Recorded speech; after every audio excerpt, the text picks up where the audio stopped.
শান্তির জন্য কি লাগবে? আরো জোরে বলেন।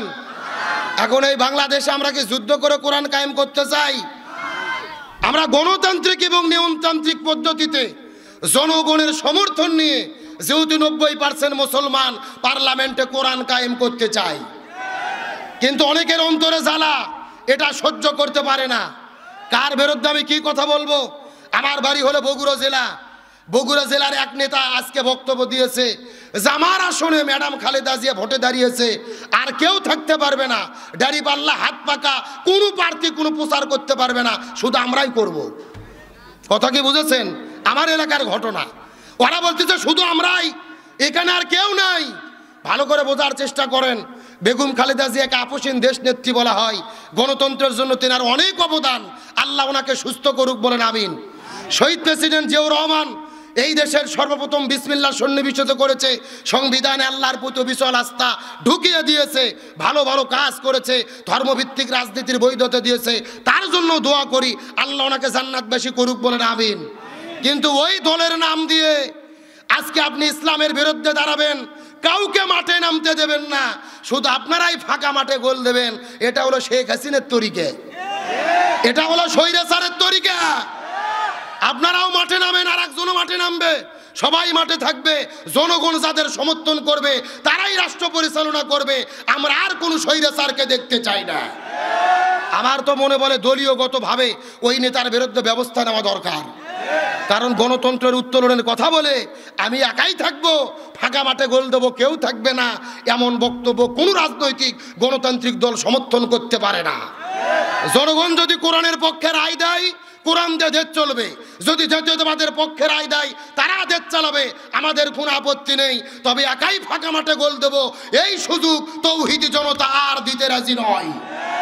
বাংলাদেশের আলেম সমাজ ঐক্যবদ্ধ হয়েছে, সব ধর্মভিত্তিক রাজনৈতিক দল একতাবদ্ধ হয়েছে। আমি বিশ্বাস করি আগামীর বাংলাদেশ হবে কোরআনের বাংলাদেশ, আগামীর বাংলাদেশ হবে ইসলামের বাংলাদেশ। বিশেষ করে ডাকসু, চাকসু, রাকসু এই সমস্ত জায়গায় নির্বাচনের মাধ্যমে ইসলামপন্থীদের যে বিজয়ের সূচনা হয়েছে, সাদিক কায়েমের বিজয়ের মাধ্যমে, আমি বিশ্বাস করি আগামীতে পার্লামেন্টে কোরআন বিজয়ের মাধ্যমে আমাদের প্রকৃত বিজয় অর্জন হবে ইনশাআল্লাহ। তাহলে বলতে চাচ্ছিলাম শান্তির জন্য কি লাগবে? আমার বন্ধুগণ, মুসলমান ভাইরা গভীর মনোযোগ লক্ষ্য করুন। সময় কম, আমি আপনাদের ব্যাখ্যা দিতে পারবো না। শর্টকাটে আর কয়েকটা কথা বলার পরে বিদায় নিয়ে চলে যাওয়ার চেষ্টা করব। আলোচনা শুরু করেছিলাম নবীর জীবনকে অনুসরণ করা ফরজ করে দিয়েছেন কি? আরো জোরে বলেন। আমি পুরো কোরআনটা গবেষণা করে দেখেছি, আল্লাহ নবীজির জীবনকে অনুসরণ করা ফরজ করে দিয়েছেন। এর পেছনে অনেকগুলো কারণ রয়েছে, তার ভেতরে প্রধানত কারণ হলো তিনটা। জোরে বলেন কয়টা? আরো জোরে। এই তিনটা কারণের মধ্যে প্রথম নম্বর কারণটা কি, এই সম্পর্কে আমার আল্লাহ তাআলা কোরআনুল কারীমের মধ্যে বলেন, লাকাদ কানা লাকুম ফি রাসূলিল্লাহি উসওয়াতুন হাসানা। সূরা আযাব 21 নম্বর পারে 19 নম্বর পৃষ্ঠার 2 নম্বর লাইন 21 নম্বর আয়াতে কারিমা। তাফসীর ইবনে কাসিরের মধ্য থেকে বলতেছি, আল্লাহ তাআলা ডাকতে বলে, পৃথিবীর মানুষেরা ভালো করে বোঝার চেষ্টা করো, আমি নবীর জীবনের ভেতরে শ্রেষ্ঠ আদর্শ দান করেছি। তোমরা যদি দুনিয়ার মধ্যে শান্তি পেতে চাও, আখিরাতের মধ্যে মুক্তি পেতে চাও, নবীর আদর্শ গ্রহণ করা ছাড়া কোনো উপায়। গভীর মনোযোগ ভালো করে বোঝার চেষ্টা করবেন। ইমাম বুখারী রহমতুল্লাহ আলাইহি বুখারী শরীফ লেখার আগে এই জমিনের মধ্যে একটা কিতাব লিখেছিলেন, যেই কিতাবের নাম হলেন আল আদাবুল মুফরাদ। ওই কিতাবের মধ্যে তিনি বর্ণনা করে বলেন, হাসরের ময়দানে 6 প্রকার মানুষদেরকে আল্লাহ বিনে হিসেবে জাহান্নামের মধ্যে দেবে। তার মধ্যে প্রথম নম্বর প্রকার হলো তারা যারা জমিনের ভেতরে নবীকে বাদ দিয়ে অন্য কারো আদর্শ গ্রহণ করেছে। ভালো করে বোঝার চেষ্টা করেন। তার মানে নবীকে বাদ দিয়ে অন্য কারো আদর্শ গ্রহণ করলে তাদেরকে যেতে হবে কোথায়? আরো জোরে বলেন। এখন আমি আপনাদেরকে জিজ্ঞাসা করি, শিবগঞ্জের মুসলমান চিৎকার করে বলেন তো দেখি, নবীকে বাদ দিয়ে অন্য কারো আদর্শ গ্রহণ করেছে এই রকম লোক আমাদের দেশের মধ্যে আছে না নাই? শিবগঞ্জের মধ্যে আছে না নাই? কেউ বা বাবার আদর্শ গ্রহণ করেছে, বাবাকে চেনা যায়? কথা কয় না। কেন বঙ্গবন্ধু চেনেন না? জাতির ফিতে। কেউ বা বাবার আদর্শ গ্রহণ করেছে, কেউ বা স্বামীর আদর্শ গ্রহণ করেছে, কেউ বা চাচার আদর্শ গ্রহণ করেছে, কেউ বা কালেছে, কেউ বা লেনিনের আদর্শ গ্রহণ করেছে। এই শিবগঞ্জের মুসলমান চিৎকার করে বলেন তো দেখি, নবীকে বাদ দিয়ে বাবা, চাচা, খালু ইত্যাদি ইত্যাদি যদি কোনো ব্যক্তির কেউ আদর্শ গ্রহণ করে, বিনে হিসেবে তাদেরকে যেতে হবে কোথায়? আরো জোরে বলেন। তার মানে বোঝা গেল, জান্নাতে যদি যেতে চাই নবীর আদর্শ গ্রহণ করা ছাড়া কোনো উপায়। আচ্ছা, দুই একজন করে উঠতেছে এরা কারা? নবীর আদর্শের কথা শুনে ওটা তো লক্ষণ ভালো না। এরা কোন আদর্শের লোক? এ গভীর মনোযোগ লক্ষ্য করে বোঝার চেষ্টা করবেন। যেই নবীকে আল্লাহ তাআলা জমিনের মধ্যে নেতা করে প্রেরণ করেছেন, চিৎকার করে বলেন তো দেখি কি করে প্রেরণ করেছেন? আল্লাহ কোরআনের মধ্যে কত চমৎকার করে বলেন, ইয়াসিন। ইয়া শব্দটি হরফে নিদা। হরফে নিদা ওই সমস্ত হরফগুলোকে বলা হয় যে হরফগুলো দিয়ে মানুষদেরকে ডাকা হয়, আহ্বান করা হয়। আর সিন মানে হলো সৈয়দ। সৈয়দ অর্থ হলো নেতা। রাইসুল মুফাসসিরিন হযরত আব্দুল্লাহ ইবনে আব্বাস, হযরত আব্দুল্লাহ ইবনে মাসউদ রাদিয়াল্লাহু তাআলা আনহুমা আয়াতের ব্যাপারে ব্যাখ্যা করে বলেন, এই জায়গার মধ্যে সৈয়দ অর্থ পাঁচটি। এক নম্বর হলেন সৈয়দুল বাশার। এই জমিনের ভেতরে আল্লাহ যত মানুষ সৃষ্টি করেছে প্রত্যেকটা মানুষের নেতা হলেন আমাদের নবী। দুই নম্বর সৈয়দুল আম্বিয়া। আল্লাহ তাআলা যতগুলো নবী প্রেরণ করেছেন সবগুলো নবীদের নেতা হলেন আমাদের নবী। তিন নম্বর সৈয়দুল মুরসালিন। এই দুনিয়ার ভেতরে আল্লাহ তাআলা যত রসুল প্রেরণ করেছেন সবগুলো রসুলের নেতা হলেন আমাদের নবী। চার নম্বর সৈয়দুল কাউনাইন। আল্লাহ তাআলা দোজান সৃষ্টি করেছে, দোজানের নেতা হলেন আমাদের নবী। আর পাঁচ নম্বর হলো সৈয়দুল আলামিন।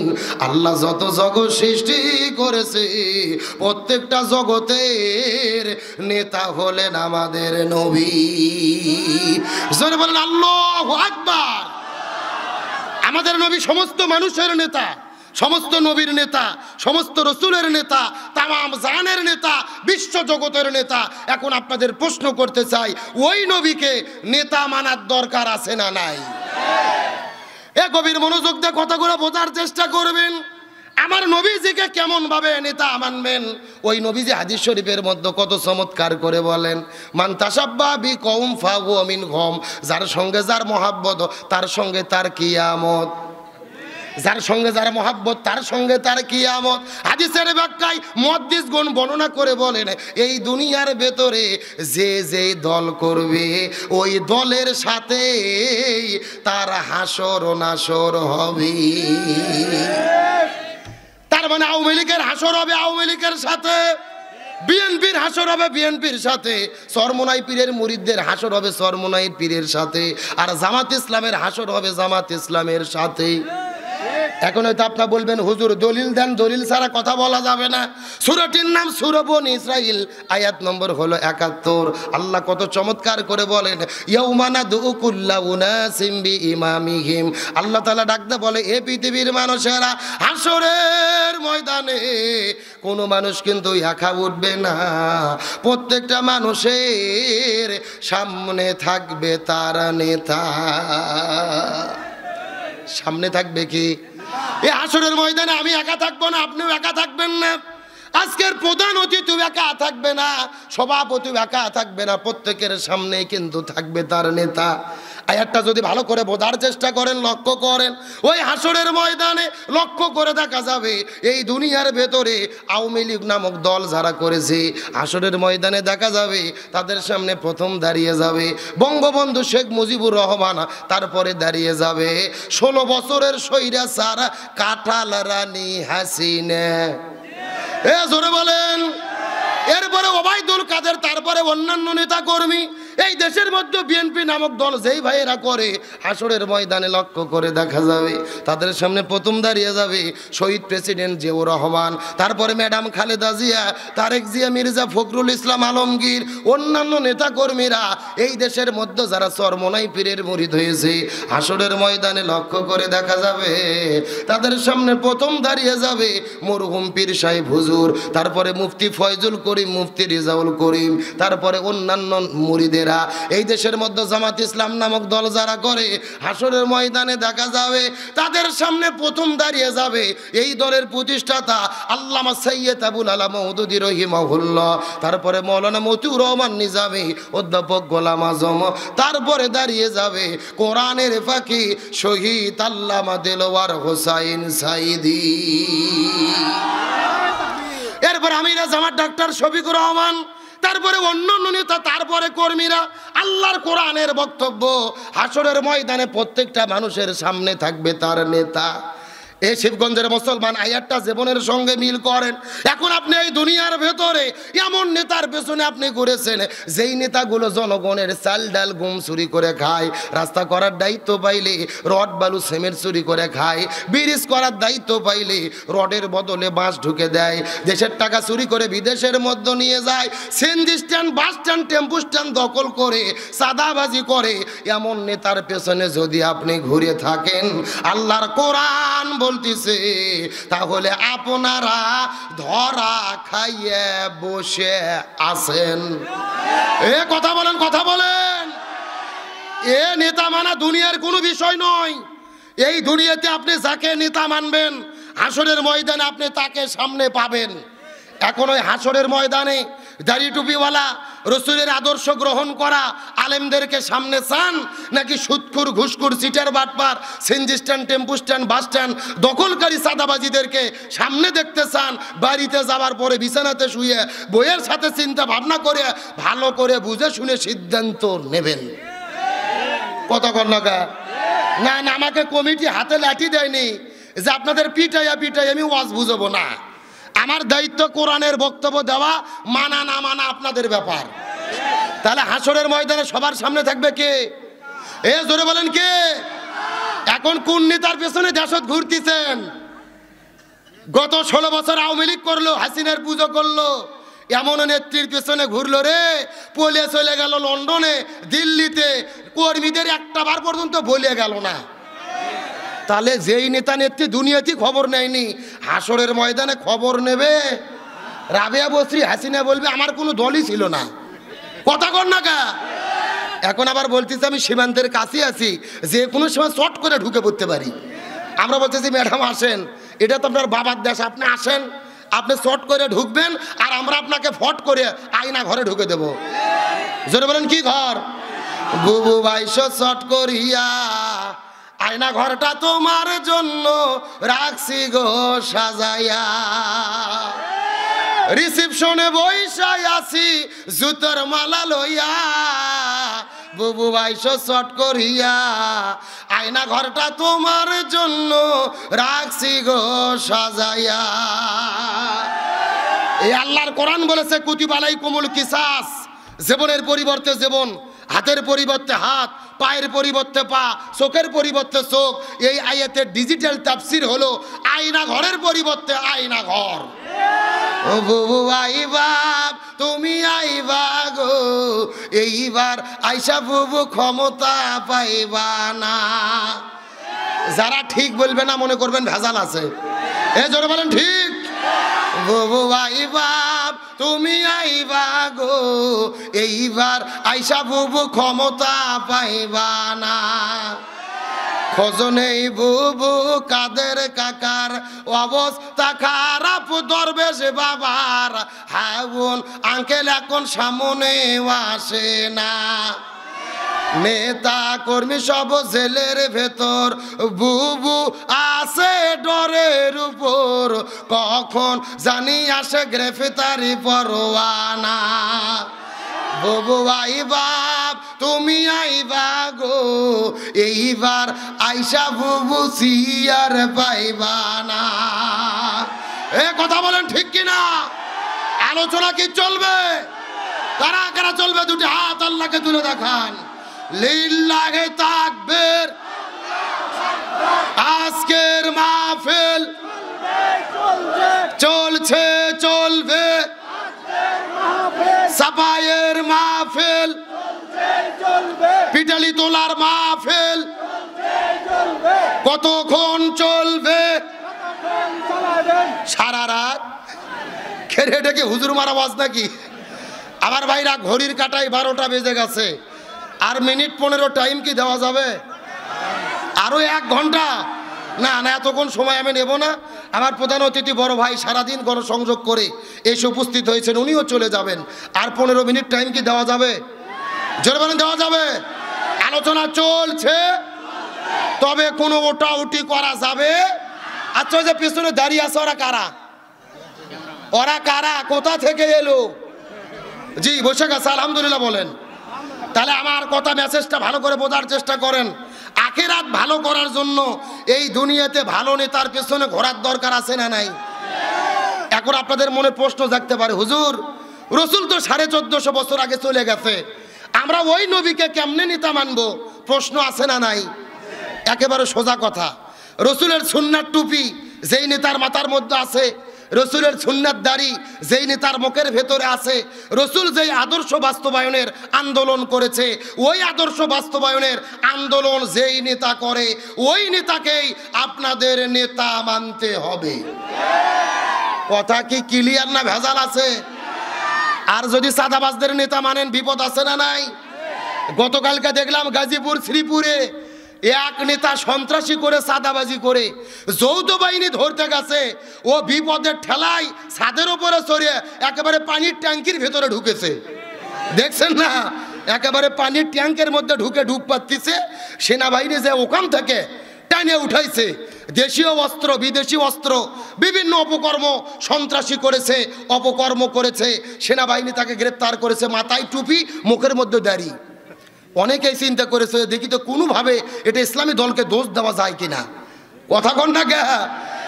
কিন্তু পরে তদন্ত করে দেখা গেল বাংলাদেশের সবচেয়ে জনপ্রিয় দল বিএনপি দলের তিনি এক নেতা, সৌদি আরবের মক্কা মেস ফেলার তিনি সভাপতি।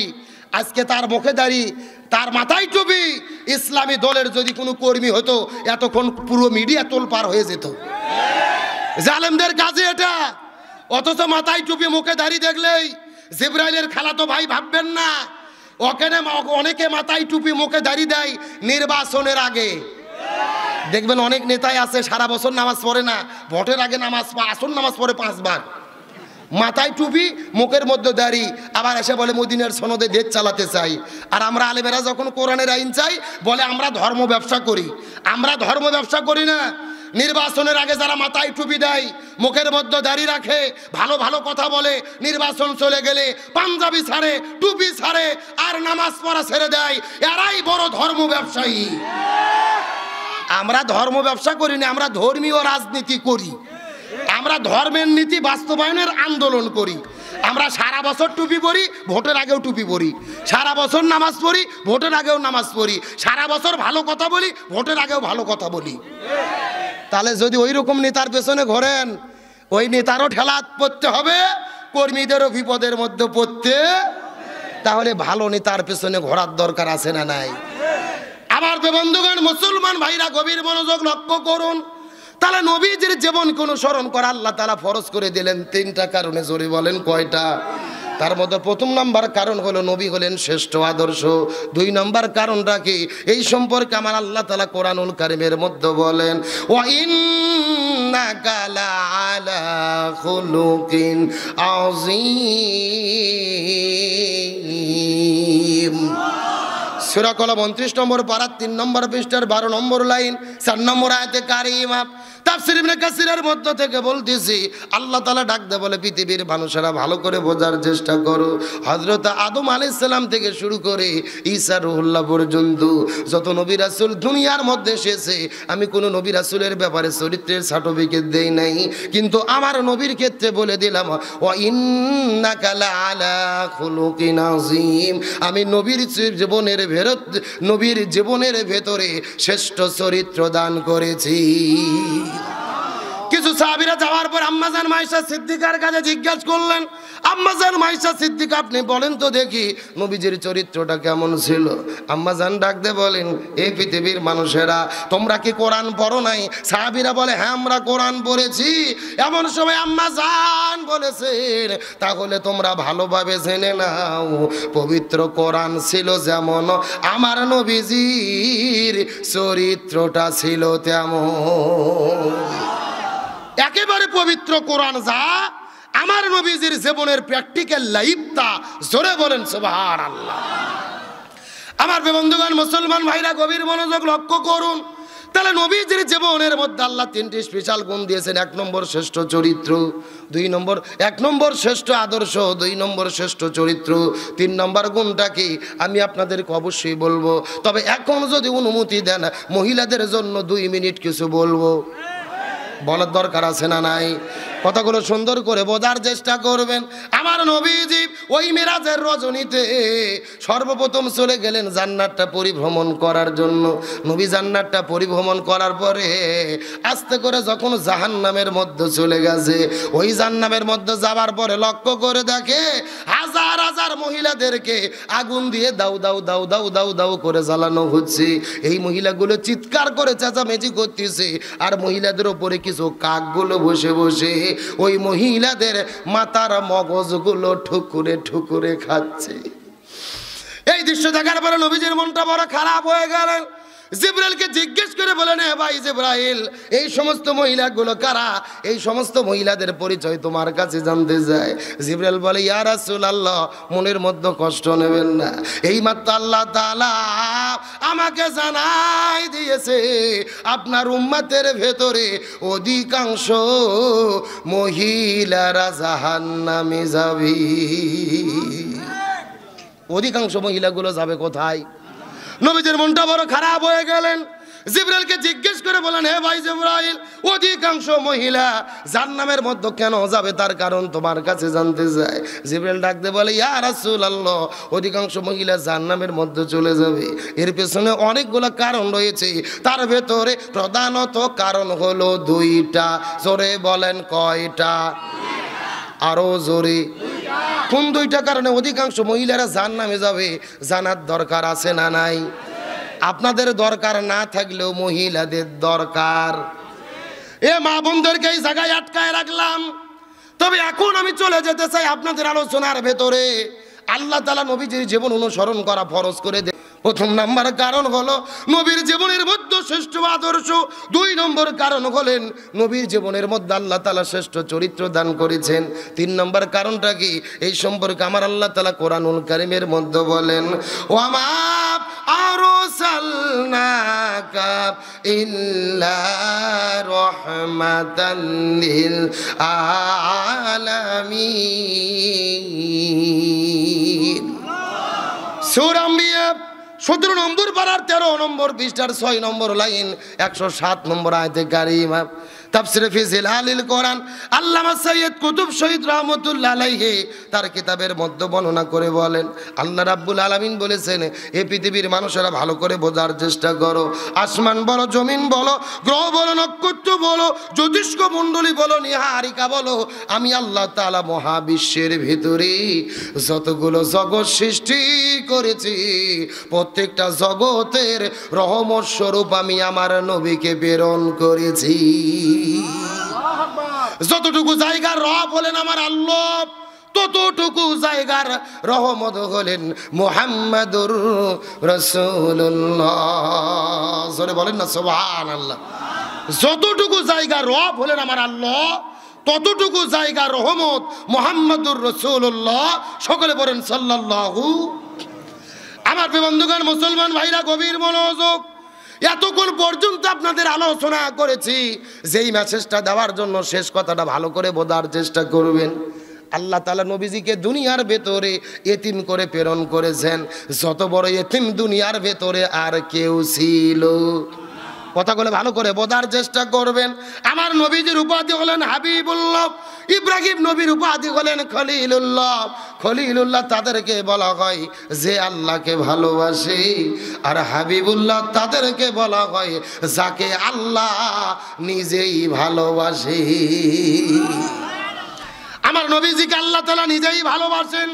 কিন্তু আপনাদের কাছে আমার প্রশ্ন হলো, আল্লাহ যদি নবীকে এত পরিমাণ ভালোবাসবেন, নবীকে এত বড় ইতিম আল্লাহ তাআলা কেন বানাইলেন? জন্মের আগে নবীর বাবা মারা গেছেন, জন্মের কিছুদিন পরে নবীর মা বিদায় নিয়ে চলে গেছে।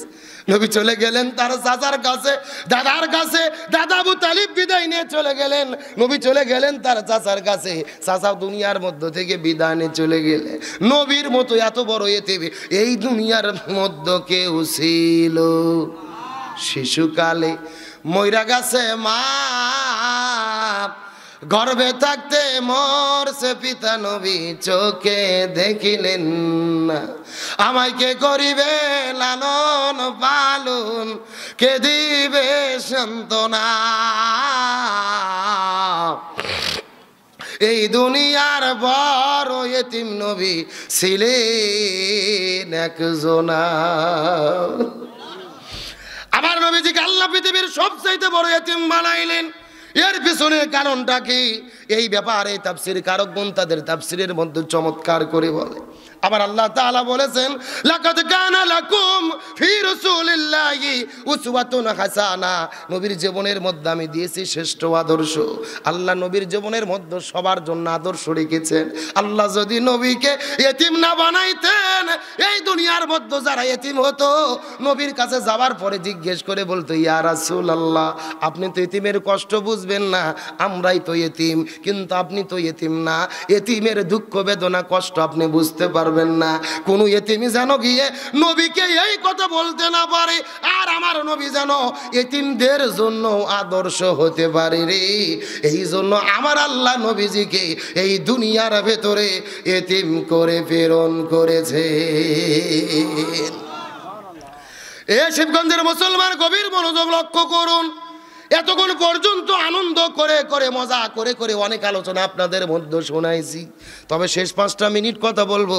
গভীর মনোযোগ দন্তর দিয়ে কথাগুলো শোনার চেষ্টা করবেন। আল্লাহ নবীজিকে এই দুনিয়ার ভেতরে কেমন করে রহমত স্বরূপ প্রেরণ করলেন, এই দৃষ্টান্ত দেওয়ার পরে সামনের দিকে চলে যেতে যায়। নবীর বাবার নাম হলেন আব্দুল্লাহ, মায়ের নাম হলেন আমেনা। নবী এখন পর্যন্ত মায়ের গর্ভের ভেতরে অস্তিত্ব লাভ করে নাই। সর্বপ্রথম যেদিন মায়ের গর্ভের ভেতরে অস্তিত্ব লাভ করেছে রে, আমিনা যেই দিক দিয়ে রাস্তা দিয়ে হেঁটে যায় তার শরীরের মধ্য থেকে সুঘ্রাণ বের হয়ে পুরো জমিনের ভেতরে সুঘ্রাণ ছড়িয়ে পড়ে। আমার বন্ধুগণ মুসলমান ভাইরা গভীর মনোযোগ।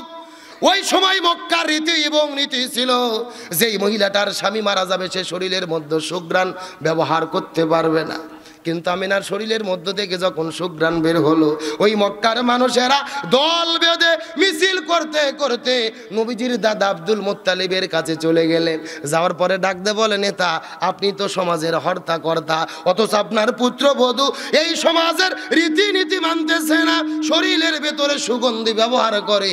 আমরা গবেষণা করে দেখেছি রে, আপনার পুত্রবধূ যেই সুগন্ধি ব্যবহার করে, এই সুগন্ধি মক্কা মদিনার কোনো দোকানে পাওয়া যায় না।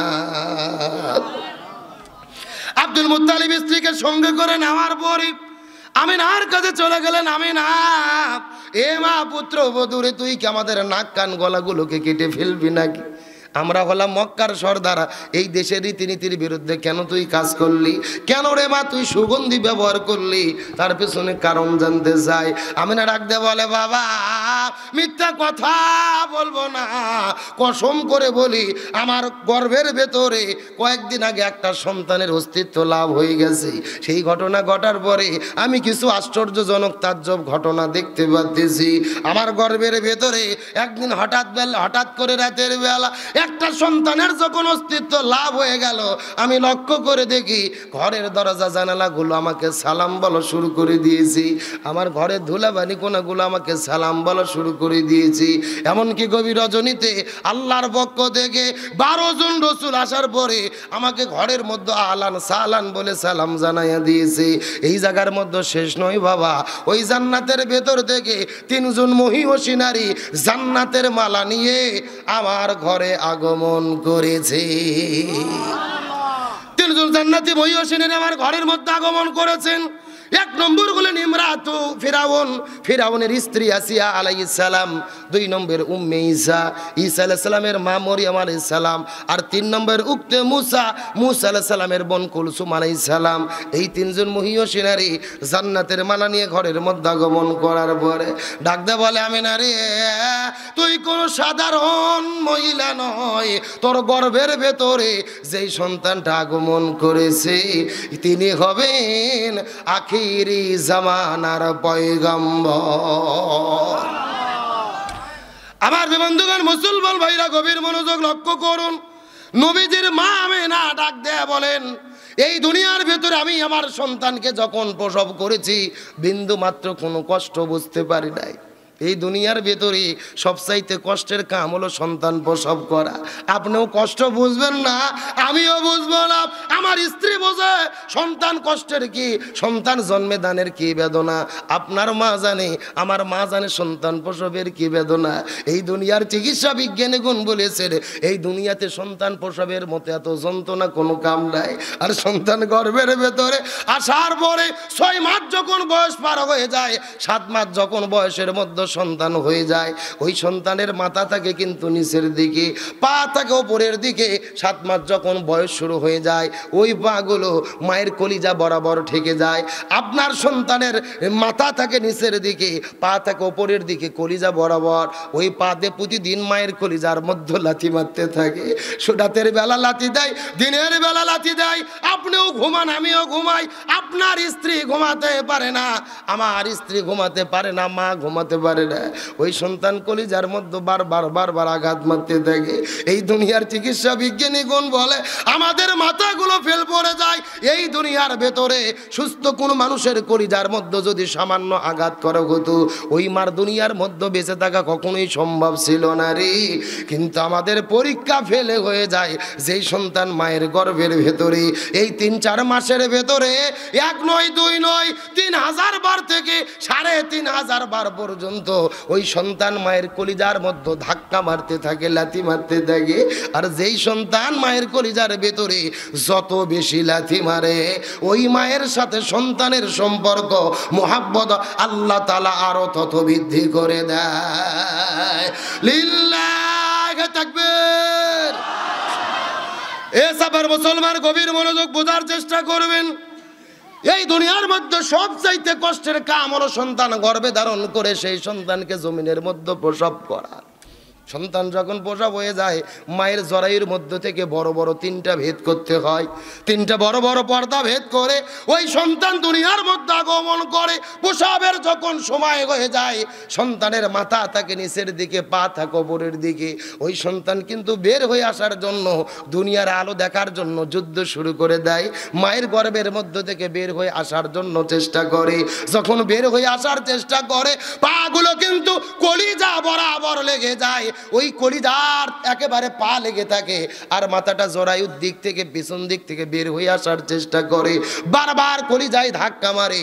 আর দুনিয়ার মধ্যে প্রসবের সময় তিনি চেষ্টা করে। আমার প্রিয় বন্ধুগণ, মুসলমান ভাইরা, এমনও মা আছে সন্তান প্রসবের কষ্ট সহ্য করতে পারে না, এই দুনিয়ার মধ্য থেকে বিদায় নিয়ে চলে যায়।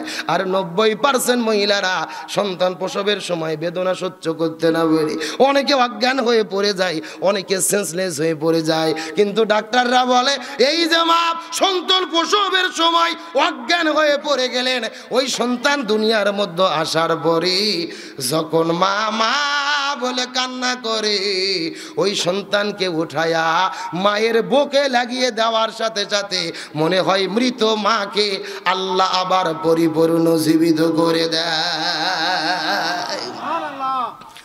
এ চাপাইয়ের মুসলমান, এ শিবগঞ্জের মুসলমান, যেই মা এত কষ্ট ভোগ করে আপনাকে গর্বে রাখলেন, আমাকে গর্বে রাখলেন, দুনিয়ার মুখ দেখাইলেন, ওই বাবা মার সঙ্গে খারাপ ব্যবহার করে এমন সন্তান আমাদের দেশের মধ্যে আছে না নাই? খবরদার খবরদার, এই দুনিয়া ধ্বংস হয়ে যাবে, আখিরাত ধ্বংস হয়ে যাবে। যেই সন্তান পিতামাতার সঙ্গে খারাপ ব্যবহার করবি, পিতামাতার সঙ্গে ভালো ব্যবহার করার জন্য আল্লাহ আদেশ দিয়েছি। এই শিবগঞ্জের মুসলমান, সময় কম, আমি বাইরে যেতে পারবো না। যেই বিষয়টা বোঝানোর জন্য এতটুকু আলোচনা করলাম, তার মানে বোঝা গেল সন্তান প্রসবের একটা কষ্ট আছে না নাই? কিন্তু নবীর মা আমেনা বলে, আমি আমার সন্তানকে প্রসব করেছি, কসম করে বলি আমি আমিনা বিন্দু মাত্র কোনো কষ্ট অনুভব করি না। লিল্লাহি তাকবীর। ওয়া মা আরসালনাকা ইল্লা রাহমাতান লিল আলামিন।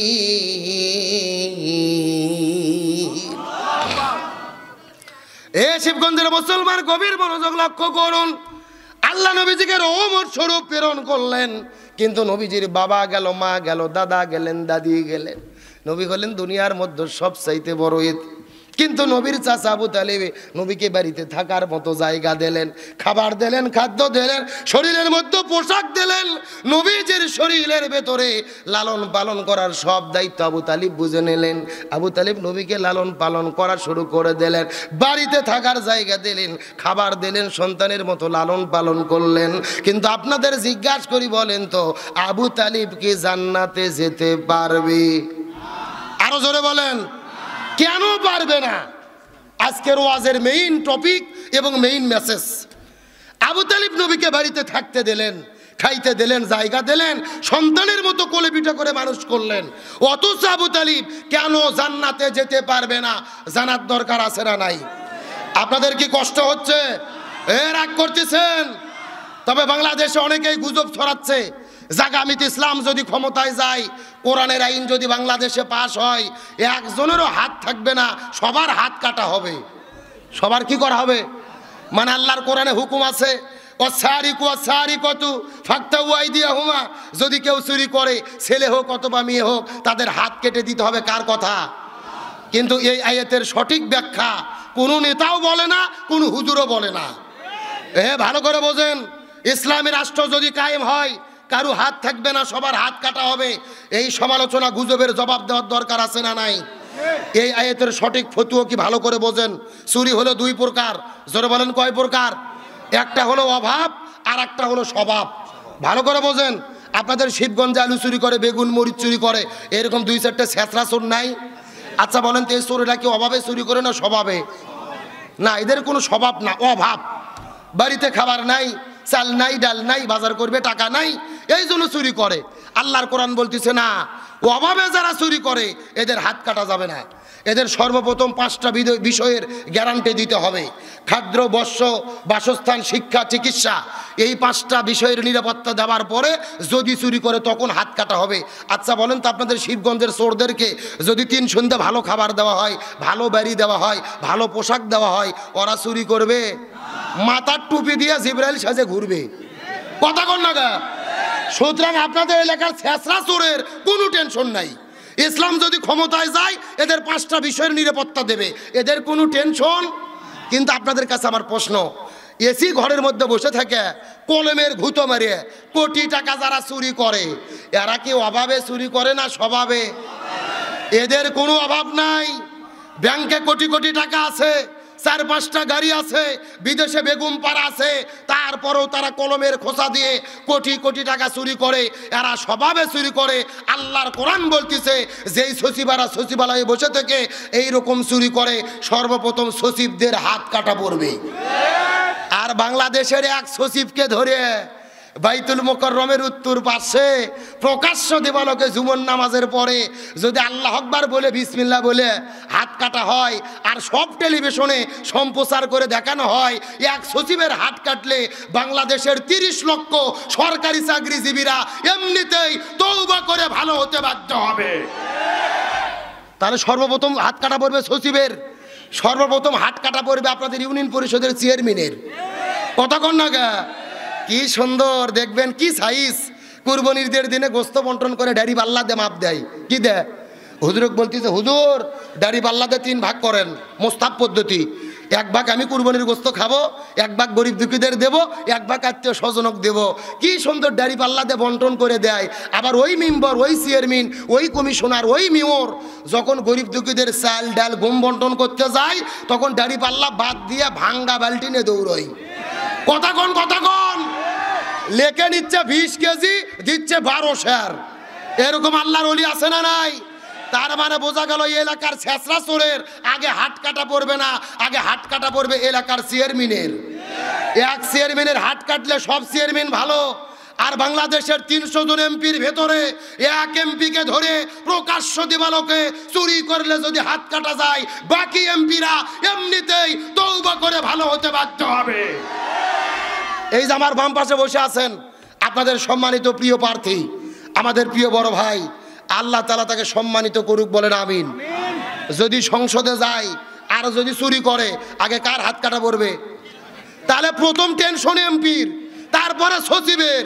গ্রামের ছেঁচড়া চোরের হিসাব বহু পরে। কথা বলেন ঠিক কিনা?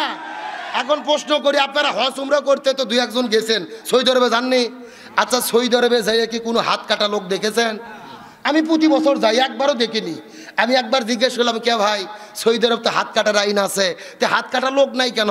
আমাকে বলতেছে, হুজুর আপনি পাগল হয়েছেন, সৌদি আরব যেই দিন থেকে হাত কাটা আইন চালু হয়েছে ওই দিন থেকে চুরি বন্ধ হয়ে গেছে।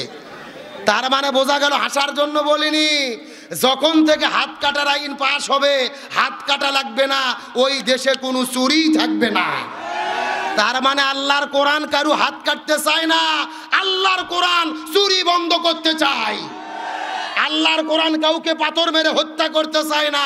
আল্লাহর কোরআন এই জমিন থেকে সমস্ত সুদ ঘুষ জিনা ব্যভিচারকে বন্ধ করতে চায়।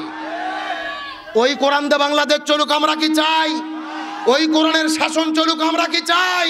কারা কারা চাই? দুটি হাত আল্লাহকে তুলে দেখান।